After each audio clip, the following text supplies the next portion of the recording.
ஜெபம் செய்வோம். எங்களை அதிகமாய் நேசித்து வழிநடத்துகின்ற எங்கள் அன்பின் பரமபிதாவே, இந்த ஞாயிறு காலை ஆராதனைக்காக நன்றி செலுத்துகின்றோம். மே 9ஆம் தேதி 2021ஆம் ஆண்டிலும் உம்முடைய பாதத்தில் அமர்ந்து உம்மை நோக்கி பார்க்க எங்களுக்கு நீர் கிருபைகளை பாராட்டியிருக்கின்றீர். அதற்காக நன்றி செலுத்துகின்றோம். இந்த நாளிலும் இந்த ஆராதனையில் பங்கு கொள்கின்ற ஒவ்வொருவரையும் பேர் பேராக ஆசீர்வதியும். இந்த ஆராதனையில் ஆரம்பம் முதல் முடிவு வரை உம்முடைய பிரசன்னத்தினாலே நிரப்பி எங்களை வழிநடத்த வேண்டுமாய் இயேசு கிறிஸ்துவின் இனிய நாமத்தில் கெஞ்சு மன்றாடுகின்றோம் நல்ல பிதாவே, ஆமேன். இந்த நாளுக்குரிய வேத பகுதிகளை வாசிக்க கேட்போம். அது யோவான் 20ஆம் அதிகாரம் வசனங்கள் 19 முதல் 23 முடிய. வாசிக்கும்படியாக தெரிந்து கொள்ளப்பட்ட வேத பாடம் யோவான் 20ஆம் அதிகாரம் வசனங்கள் 19 முதல் 23 வரை. வாரத்தின் முதல் நாளாகிய அன்றைய தினம் சாயங்கால வேளையிலே சீஷர்கள் கூடியிருந்த இடத்தில் யூதர்களுக்கு பயந்ததினால் கதவுகள் பூட்டியிருக்கையில் இயேசு வந்து நடுவே நின்று, உங்களுக்கு சமாதானம் என்றார். அவர் இப்படி சொல்லி தம்முடைய கைகளையும் விலாவையும் அவர்களுக்கு காண்பித்தார். சீஷர்கள் கர்த்தரை கண்டு சந்தோஷப்பட்டார்கள். இயேசு மறுபடியும் அவர்களை நோக்கி, உங்களுக்கு சமாதானம் உண்டாவதாக. பிதா என்னை அனுப்பினது போல நானும் உங்களை அனுப்புகிறேன் என்று சொல்லி அவர்கள் மேல் ஊதி பரிசுத்த ஆவியை பெற்றுக்கொள்ளுங்கள். எவர்களுடைய பாவங்களை மன்னிக்கிறீர்களோ அவைகள் அவர்களுக்கு மன்னிக்கப்படும். எவர்களுடைய பாவங்களை மன்னியாதிருக்கிறீர்களோ அவைகள் அவர்களுக்கு மன்னிக்கப்படாதிருக்கும் என்றார். ஆமென். கர்த்தருடைய பரிசுத்த நாமத்துக்கு மகிமை உண்டாவதாக. இந்த நாளிலும்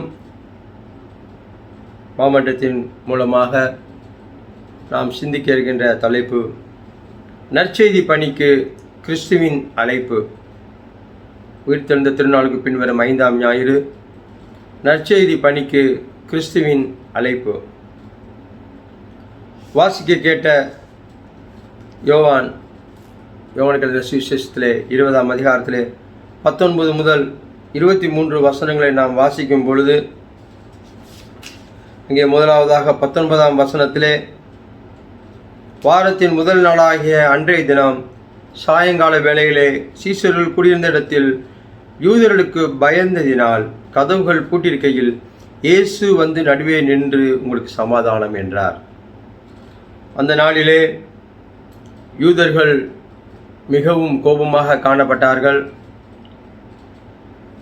ஆண்டவராய் இயேசு கிறிஸ்துவை கொலை செய்து 3ஆம் நாளிலே உயிர்த்தெழுந்த நாளிலே அவருடைய சரீரத்தை காணாமல் சீஷர்கள் குழம்பியிருந்தார்கள்.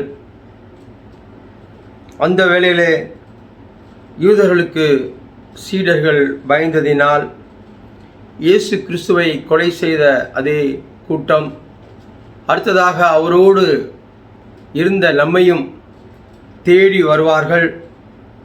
அடுத்தது அவருடைய சிந்தனை நம் பக்கம் திரும்பும். நம்மையும் அதே போல ஒருவேளை சிறைச்சாலையில் அடைத்து துன்புறுத்துவார்கள் என்று நினைத்து கலங்கி பயந்து எங்கே இருந்தார்கள் என்று பார்க்கின்றோம். யூதர்களுக்கு பயந்ததினால் கதவுகள் பூட்டியிருக்கையில் இயேசு வந்து நடுவே ஒரு அறையிலே பூட்டி அமர்ந்திருக்கின்றார்கள். அவர்கள் அங்கே ஒரு கூடுகையை ஏற்படுத்தி கொண்டிருக்கின்றார்கள் பயத்தின் நிமித்தமாக. அந்த வேளையிலே இயேசு கிறிஸ்து வருகின்றார். அவர்கள் பயந்ததினாலே வீட்டுக்குள் அடைபட்டு கிடந்தார்கள். அந்த வேளையிலே இயேசு வந்து நடுவே நின்று, உங்களுக்கு சமாதானம் என்றார். தேடி வருகின்ற ஆண்டவராகிய இயேசு கிறிஸ்துவாக காணப்படுகின்றார். முதல் குறிப்பு, ஆண்டவராகிய இயேசு கிறிஸ்து நம்மை தேடி வருகின்றவராக காணப்படுகின்றார். பயந்து தவித்து இல்லங்களிலே ஒருவேளை நாம் அடைபட்டிருக்கின்ற கால சூழ்நிலையிலே அவர் நம்மை தேடி நம்முடைய இல்லங்களுக்கு வருகிறார். கதவை பூட்டியிருந்தாலும் சரி, இல்லாவிட்டால் தனிமைகளே காணப்பட்டாலும் சரி, குடும்பமாக காணப்பட்டாலும் சரி, நாம் கிறிஸ்தவர்களாக கூடியிருக்கின்ற பொழுது நம்மை தேடி வருகின்றவராக ஆண்டவராக இயேசு கிறிஸ்து காணப்படுகின்றார். அது மாத்திரமல்ல, 20ஆம் வசனம் 20:20 அவர் இப்படி சொல்லி தம்முடைய கைகளையும் விலாவையும் அவர்களுக்கு காண்பித்தார். சீஷர்கள் கர்த்தரை கண்டு சந்தோஷப்பட்டார்கள். அவர் தேடி வருகின்ற இயேசு கிறிஸ்து மாத்திரமல்ல, சமாதானம் என்று கூறுகின்ற அந்த வாக்கின் மூலமாக பயந்திருந்தவர்களுக்கு சமாதானத்தை உண்டு பண்ணுகின்றார். அது அந்த நாட்களிலே அவர்களிடத்திலே கூறப்படுகின்ற சாதாரணமான ஒரு வாழ்த்து செய்தியாக காணப்படும். ஒருவர் சந்திக்கும் பொழுது உங்களுக்கு சமாதானம் என்று சொல்வார்கள். சமாதானம் உண்டாவதாக என்ற அதே வார்த்தையை சொல்லி ஆண்டவராகிய இயேசு கிறிஸ்து என்ன செய்கிறார் என்றால், அவர்களுக்கு தன்னுடைய காயங்களை காட்டுகின்றார். உயிர் தெழுந்து விட்டேன், உண்மையாக நான் கல்லறையில் அடைபட்டிருக்கவில்லை, மரணத்தை ஜெயமாக விழுங்கினேன் என்று காண்பித்து அவர்களை தேற்றுகின்ற இயேசு கிறிஸ்துவாக காணப்படுகின்றார். இரண்டாவதாக தேற்றிடும் இயேசு கிறிஸ்து. முதலாவதாக தேடி வருகின்ற ஆண்டவராய் இயேசு கிறிஸ்து, உயிர்த்தெழுந்த ஆண்டவராய் இயேசு கிறிஸ்து. இரண்டாவதாக அவர்களை பார்த்து சமாதானத்தை சொல்லி தன்னுடைய கைகளையும் விழாவையும் காண்பித்து தேற்றுகின்றவராக இங்கே நாம் பார்க்கின்ற பொழுது அவர் தன்னுடைய சரீர காயங்களை காட்டுகின்றார். அப்படி என்றால் அவர் ஆவி நிலையில் இல்லை, அவர் சரீரமாக ஒரு உயிர்த்தெழுந்த சரீரத்தை உடையவராக அங்கே காணப்படுகின்றார். அதனால்தான் அவர் கைகளையும் விழாவையும் காட்டுகின்றார். தோமா சந்தேகப்பட்ட சமயங்களிலே அடுத்த தரிசனத்திலே கைகளிலும் விழாவிலும் கையை போட்டுப்பார் என்று சொல்கின்றார். அப்படி என்றால் அவர் சரீரத்திலே வந்து அவர்களுக்கு முன்பாக நிற்கிறார் என்று பார்க்கின்றோம். அதனால் அவர்களுக்கு என்ன உண்டானது? கர்த்தரை கண்டதினாலே அவர்கள் சந்தோஷப்பட்டார்கள், மகிழ்ச்சி அடைந்தார்கள், அதன் மூலமாக சமாதானத்தை பெற்றுக்கொண்டார்கள். இதுதான் இரண்டாவது குறிப்பு. முதல் குறிப்பு தேடி வரும் கிறிஸ்து. இரண்டாவதாக வந்த ஆண்டவராய் இயேசு கிறிஸ்து வார்த்தைகளினாலே தேற்றுகின்றார், தன்னுடைய ஐம்பெரும் காயங்களை காட்டுகின்றார். இன்றும் காயப்பட்ட இரத்தத்தினாலே நம்மை உச்சந்தலிருந்து உள்ளங்கால் வரை கழுவி பரிசுத்தப்படுத்தி யாரெல்லாம் அவர்களை ஆண்டவராய் இயேசு கிறிஸ்துவை விசுவாசிக்கிறார்களோ அவர்களுக்கு சந்தோஷத்தையும் சமாதானத்தையும் வைத்து செல்கின்றார் என்று பார்க்கின்றோம். அதே போல மூன்றாவதாக யோவான் 20:21 இயேசு மறுபடியும் அவர்களை நோக்கி, உங்களுக்கு சமாதானம் உண்டாவதாக, பிதா என்னை அனுப்பினது போல நானும் உங்களை அனுப்புகிறேன் என்று சொல்லி அவர்கள் மேல் ஊதி பரிசுத்த ஆவியை பெற்றுக்கொள்ளுங்கள். 21ஆம் வசனம், பிதா என்னை அனுப்பினது போல நானும் உங்களை அனுப்புகிறேன். யோவான் 20ஆம் அதிகாரம் 21ஆம் வசனத்தில் முதல்ல மீண்டும் சமாதானத்தை கூறி உறுதிப்படுத்தின பின்பு இரண்டாவது அவர்கள் சந்தோஷப்பட்டார்கள். சந்தோஷத்தின் நிமித்தமாக அவர்களுக்கு ஒரு விதமான அதிர்ச்சியில் இருந்த நிலைமையினாலே மீண்டும் சமாதானத்தை அங்கே கூறுகின்றார். சொல்லிவிட்டு, பிதா என்னை அனுப்பினது போல நானும் உங்களை அனுப்புகிறேன். பிதா என்னை அனுப்பினது போல நானும் உங்களை அனுப்புகிறேன் என்று கூறுகின்றார். அழைத்திடும் ஆண்டவராகிய இயேசு கிறிஸ்து. இன்றைய தலைப்பு நற்செய்தி பணிக்கு கிறிஸ்துவின் அழைப்பு. அந்த அழைப்பை அங்கே முதலாவதாக உயிர்த்தெழுந்த பின்பு அன்று சாயங்காலம் உயிர்த்தெழுந்த நாளின் மாலை வேளையிலே சீசர்கள் கூடியிருந்த அந்த அறைக்குள் தோன்றி அழைப்பு விடுகின்றார். அழைத்திடும் ஆண்டவராய் இயேசு கிறிஸ்து. மூன்றாவதாக அழைத்திடும் ஆண்டவராய் இயேசு கிறிஸ்து. பிதா என்னை அனுப்பினது போல நானும் உங்களை அனுப்புகிறேன். அழைக்கின்ற ஆண்டவராய் இயேசு கிறிஸ்து என்று சொல்லும் பொழுது ஒரு வேத வல்லுனர் 3 காரியங்கள் அவருக்கு தேவைப்படுகிறது. 3 வித காரியங்களை அங்கே விளக்குகின்றார். திருச்சபைக்கு தேவையான காரியம் இந்த வசனத்தின் மூலமாக முதலாவதாக, Jesus Christ needs the search. அவருக்கு ஒரு சபை தேவைப்பட்டது, ஒரு குழு தேவைப்பட்டது. ஏனென்றால் அவர் மரித்து உயிர்த்து இன்னும் சிறிது காலத்திற்கு பின்பு பிதாவிடத்திற்கு செல்லப் போகின்றார். பிதா என்ன நோக்கத்திற்காக அவரை இந்த உலகத்தில் அனுப்பினாரோ அதை நேர்த்தியாக முறையிலே செய்து முடித்து விட்டார். ஆனால் அந்த பணி தொடர்ச்சியாக நடைபெற வேண்டும் என்று சீசர்களை இப்பொழுது அழைத்து அனுப்புகின்றார். அழைத்திடும் கிறிஸ்து, அழைத்த கிறிஸ்து நான்காவதாக அனுப்பிடும் கிறிஸ்துவாக காணப்படுகின்றார். அதற்கு ஒரு சபை தேவைப்படுகின்றது. அதாவது தலையாகிய கிறிஸ்துவிற்கு கீழ் அவயவங்கள் தேவைப்படுகின்றது. எபேசியர் 1:23 எல்லாவற்றையும் எல்லாவற்றாலும் நிரப்புகிறவருடைய நிறைவாகிய சரீரமான சபைக்கு அவரை எல்லாவற்றுக்கும் மேலான தலையாக தந்துள்ளார். பிதா இயேசு கிறிஸ்துவை சபைக்கு தலையாக தந்தார். அவர் இந்த உலகத்தில் வந்து சென்ற பின்பு அவருடைய அவயவங்களாக நாம் காணப்பட வேண்டும், சபை காணப்பட வேண்டும், சரீரமான சபையாக. 1 கொரிந்தியர் 12:12 இவ்வாறாக சொல்லுகிறது. எப்படி எனில், சரீரம் ஒன்று, அதற்கு அவயவங்கள் அநேகம். ஒரே சரீரத்தின் அவயங்கள் எல்லாம் அநேகமாக இருந்தும் சரீரம் ஒன்றாகவே இருக்கிறது. அந்த பிரகாரமாக கிறிஸ்துவும் இருக்கிறார்.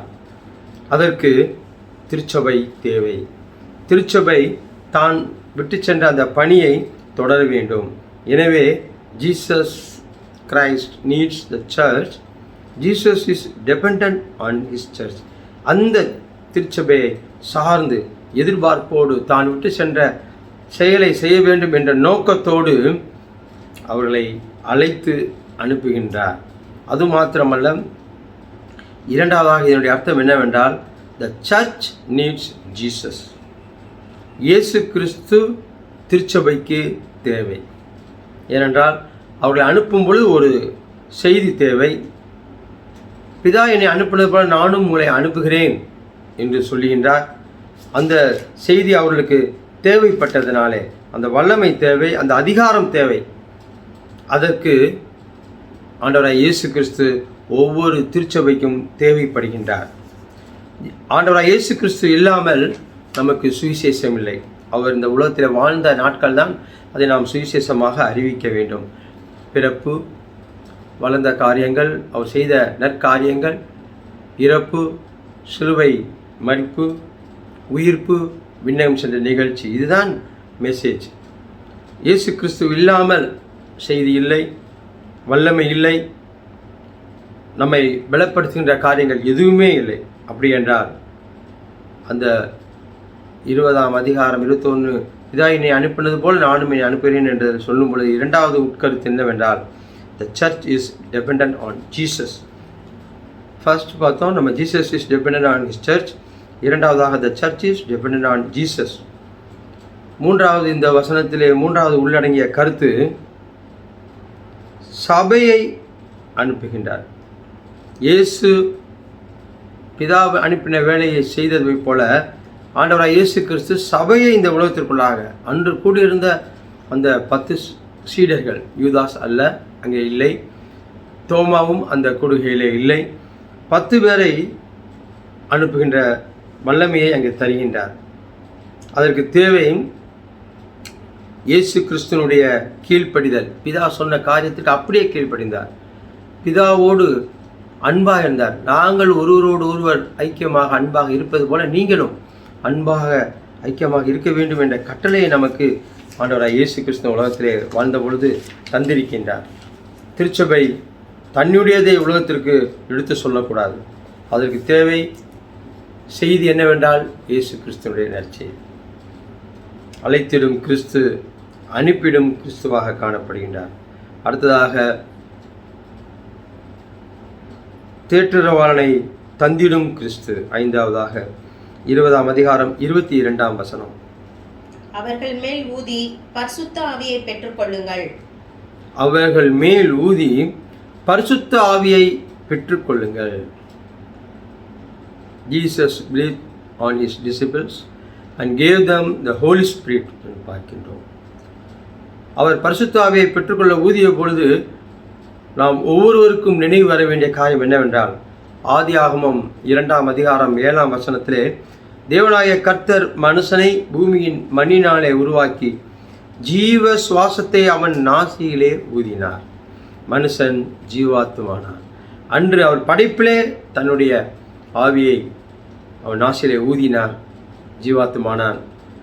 இங்கே பரிசுத்த ஆவியானவர் அருள் பெற வேண்டும் என்று அவர்கள் மேல் ஊதுவதாக பார்க்கின்றோம். அதே போல எசேக்கியேலே பார்க்கின்ற பொழுது எசேக்கியேல் தீர்க்கதரிசியிலே 37ஆம் அதிகாரம் 9ஆம் வசனத்திலே அந்த மனுபுத்திரனே என்று அவரோடு பேசும்போது ஆவியை நோக்கி கர்த்தராகிய ஆண்டவர் உரைக்கிறது என்னவென்றால், ஆவியே, நீ காற்று திசை 4லும் இருந்து வந்து கொலையுண்ட இவர்கள் உயிரடையும்படிக்கு இவர்கள் மேல் ஊது என்கிறார் என்று சொல்லி என்றார். அங்கே உலர்ந்த எலும்புகள் மரித்த நிலைமையை காணப்படுகின்ற பொழுது, அங்கே ஆவியை ஊதி கொடுக்கும் பொழுது நரம்புகள் சதைகள் உயிரடைந்து எதிர்ந்து நின்று ஒரு பெரிய சேனையாக மாறுவதை பார்க்கின்றோம். பரிசுத்த ஆவி நமக்குள் வரும்பொழுது நாமும் ஆவிக்குரிய வாழ்விலே ஒருவேளை மரித்த நிலையிலே காணப்பட்டால் எழுந்து உயிரடைந்து இந்த அழைப்பை பெற்ற சீசர்களைப் போல பிற்காலத்தில் அவர்கள் வல்லமையாக ஊழியம் செய்தார்கள். பரிசுத்த ஆவியின் அபிஷேகம் அப்போஸ்தலர் 2ஆம் அதிகாரத்தில் நீங்கள் பார்க்கும் பொழுது, பெந்தேகோஸ்தே நாளிலே ஆண்டவர் இயேசு கிறிஸ்து சொன்னது போல அவர்கள் காத்திருந்த வேளையிலே பரிசுத்த ஆவியானவர் அங்கே பொழிந்தருளப்பட்டார். அதன் பின்பு பேதுரு வல்லமையாக உயிர்த்தெழுந்த ஆண்டவரின் வல்லமையை பெற்று அங்கே பிரசங்கம் செய்யும் பொழுது அநேகர் 3000 5000 என்று ஆண்டவர் இயேசு கிறிஸ்துவின் மந்தையிலே சேர்த்து கொள்ளப்பட்டார்கள். அதன் பின்பு சபை உண்டானது. அனுதினமும் ரட்சிக்கப்பட்டவர்களை ஆண்டவர் என்ன செய்தாராம்? சபையில் சேர்த்து கொண்டு வந்தார் என்று அங்கே பார்க்கின்றோம். அந்த வல்லமை, பரிசுத்த ஆவியின் வல்லமையை இன்றும் நாம் பெற வேண்டும். தேற்றரவாளனை தருகின்ற கிறிஸ்து, அருளுகின்ற கிறிஸ்து, தன்னுடைய வல்லமையை தருகின்ற கிறிஸ்து. ஏனென்றால் நம்முடைய உலக பிரகாரமான பலன் வல்லமையை வைத்து அந்த நற்செய்தி பணியை செய்ய முடியாது. இன்றும் அநேகர் இரத்த சாட்சியாக மரிக்கிறார்கள் என்றால் அவர் தந்த பரிசுத்த ஆவியின் அபிஷேகத்தை பெற்றவர்களாக கடந்து செல்லும் பொழுதே எல்லா உபத்திரவங்களிலும் தங்களை உட்படுத்தி கொண்டு அதை அன்போடு ஏற்றுக்கொண்டு தங்களை மரிக்கவும் கொடுக்கிறார்கள். சீடர்கள் அனைவரும் அநேக இரத்த சாட்சியாக மரித்தார்கள் என்று பார்க்கிறோம். தேற்றரவாளனை தந்து அருளுகின்றவர், வல்லமையை தருகின்றவர் ஆண்டவராய் இயேசு கிறிஸ்து. முதலாவதாக நான் சொன்னேன், தேடி வரும் கிறிஸ்து, தேற்றிடும் கிறிஸ்து, அழைத்திடும் கிறிஸ்து, அனுப்பிவிடும் கிறிஸ்து. ஐந்தாவதாக தேற்றளவானை தந்திடும் கிறிஸ்து, பரிசுத்த ஆவியானவரை வழங்கிடும் கிறிஸ்து. அது அவருடைய வல்லமையை குறிக்கின்றதாக காணப்படுகின்றது. அந்த வல்லமையிலே அதிகாரம் இருக்கிறது.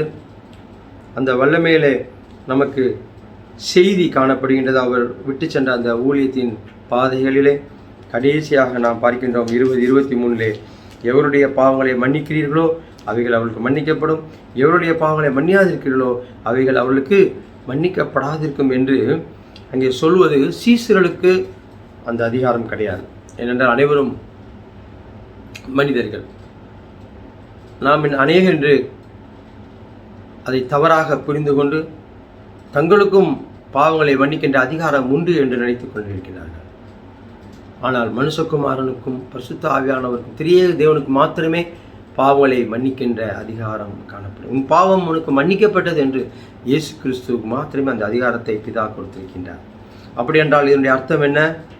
அவள் அழைத்து அனுப்பின சீசர்கள் செய்த பொழுது, ஊழியத்தை செய்த பொழுது, நற்செய்தியை அனுப்பி சொன்னின பொழுது, இயேசு கிறிஸ்துவை பற்றின நற்செய்தியை அவர்கள் ஏற்றுக்கொண்டு அவரை பற்றின காரியங்களை சொன்ன பொழுது, குறித்திருந்த ஆண்டவராய் இயேசு கிறிஸ்துவனுடைய காரியங்கள் அனைத்தையும் விவரித்து காட்டின பொழுது அங்கே பாவங்கள் மன்னிக்கப்பட்டது. அநேகர் மந்தையிலே சேர்த்து கொள்ளப்பட்டார்கள்.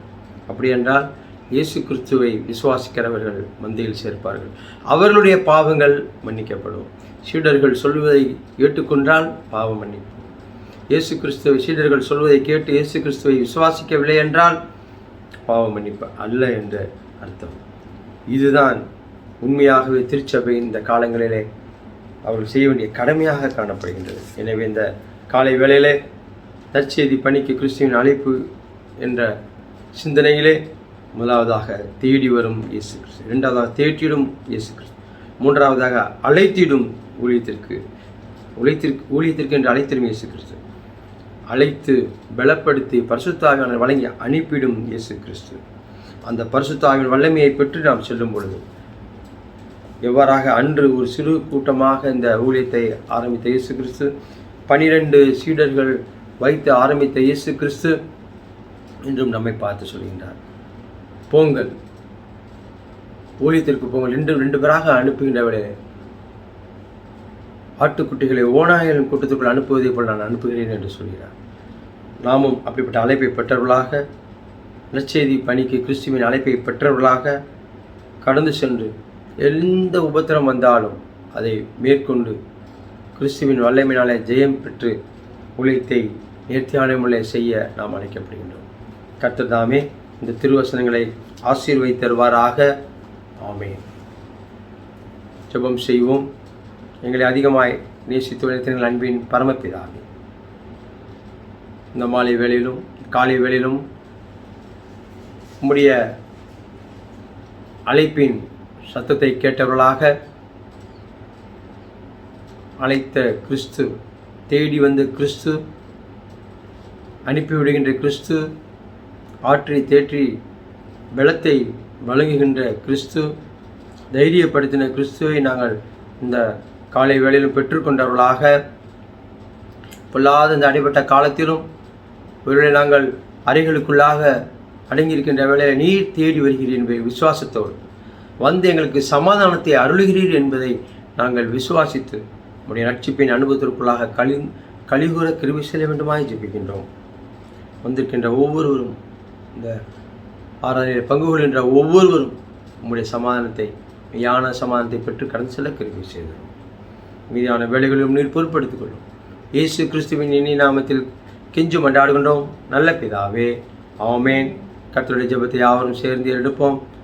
பரமண்டலங்களில் எங்கள் பிதாவே, உடைய நாமம் பரிசுத்தப்படுவதாக, உடைய ராஜ்யம் வருவதாக, உடைய சித்தம் பரமத்திலே செய்யப்படுவது போல பூமியிலும் செய்யப்படுவதாக. அன்றைய அப்பத்தை தாரும் எங்கள் குடும்பமாய் குற்றம் சொல்லலாம் மன்னிக்கிறது போல எங்கள் பாவக்குற்றங்களை மன்னியும். எங்களை சோனிக்கு பிடிக்கப்படாமல் தீமண்டி ராஜமும் வல்லமையும் மைமையும் மேலண்டிக்கும் முறைகளே. ஆமேன். நம்முடைய கர்த்தராகிய இயேசு கிறிஸ்துவின் கிருபை, பிதாவாகிய தேவனுடைய அன்பும் பரிசுத்த ஆவியானுடைய ஐக்கியமான அனுப்பும் பாதுகாப்பும் இன்றும் என்றும் சதா காலமும் நம் அனைவரோடும் நிலைத்திருப்பதாக. ஆமேன். தெய்வ ஆசீர்வாதத்தோடே அடியாரை அனுப்பும் வார்த்தையனும் அப்பத்தாலே போஷித்து வளர்ப்பியும் இப்போதும்மை தேடி வந்து மனதார போற்றினோம். மோட்சலோகத்தில் கழித்து உம்மை வாழ்த்தி தோழுவோம். என் ஆத்மாவே கர்த்தரை ஸ்தோத்திரி, என் முழு உள்ளமையார் பரிசுநாமத்தை ஸ்தோத்திரி. என் ஆத்மாவே கர்த்தரை ஸ்தோத்திரி, கர்த்தர் செய்த சகல பாரங்களையும் மறவாதே. ஆமென். கர்த்தர் உங்களோடு இருப்பாராக. நிறைவான சமாதானத்தோடு போய் வர கடவோம். கர்த்தருடைய நாமத்தினாலே. ஆமென்.